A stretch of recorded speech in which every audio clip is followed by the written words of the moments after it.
Hello guys, আজকে রথ দেখতে। রথে দেখুন, এই যে রথে চলে এসেছি আমি। রথ ওই যে ওপাশে দেখতে পাচ্ছেন কত লোকজন এখানে রথের সাথে সাথে যাচ্ছে। রথের সামনে কত লোকজন দেখুন, সারা রাস্তা ভর্তি শুধু শুধু লোকে লোক। এই রোডে শুধু লোক ভর্তি, এত ভিড়, ভিড়ের মধ্যে ঠিকঠাক যাওয়া যাচ্ছে না, এত ভিড়, এত মানুষজন এই রথে যাচ্ছে।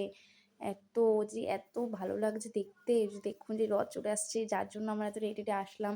প্রায় 3 কিলোমিটার আমরা হেঁটে আমরা রথের সাথে আমাদের দেখা হলো। 3 কিলোমিটার হেঁটে দেখুন এই যে রথ, অবশ্যই রথের দেখা পেলাম আমরা। যে দেখুন যে রথটা আসছে, ওই যে জয় জগন্নাথ আমাদের পাশ থেকে যাচ্ছে দেখুন, কত সুন্দর ভিতরে বসে আছে জয় জগন্নাথ। পিছনে দেখুন কত জ্যাম হয়ে গেছে গাড়ি ঘোড়ার, রোডের উপরে এত লোকজন থাকলে জ্যাম তো হবেই, দেখতেই পাচ্ছেন। আর দেখুন আমি এখানে রথের দড়ি টানছি, আমার বোন পিছন থেকে ভিডিও করে দিচ্ছিল। যে দেখুন পিছনে রথ আছে। আর এই যে আমরা চলে এসেছি ইস্কনে। এই যে দেখুন, এখন আমরা একটু পরে লস্যি খাচ্ছি। Tata, bye bye.